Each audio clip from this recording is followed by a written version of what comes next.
Het koeien nog even een hierke toe de zinnen die er nog even bij weer, maar de bewolking zou staan gewoon al nemen. En ik hier het nog even over de noffelijke temperatuur. Maar het zilmeesken compleet jest worden deze week. De echte naaisimmer zit er nog net in. Nee, deze week net. Misschien tak een week, maar laten we het eerst eens dichterbij beginnen.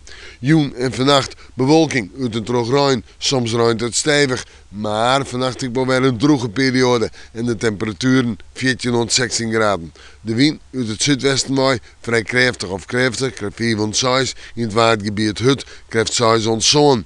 En dan komt die jestige trend er toch wel in hier. Want zeggen we een maand, dan hebben we maanden hoe de bewolkt waren. De zin komt er net om te pas. We gaan rein, even een droegere periode, daarna weer rein. En het meeste wetter valt denk ik in de maandtijd en in de joentijd en nacht.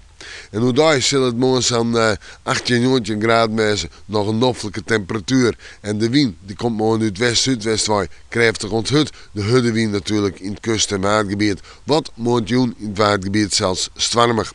Het vooruitzicht, waasje en toosje, 2 dagen maar buien, maar komen ze op tonger. De zinnen er regelmatig bij, hoe daar net warmer als 15, 16 graden. En op waasje een stormige wind. En op vrijdag ik al bij buien, temperaturen 15, misschien 16 graden. De zinnen erbij. Nee, en het waait nog altijd stevig. En dat bedoel ik nou, maar een jestig waartype. We moeten morgen maar weer even in het waarsje.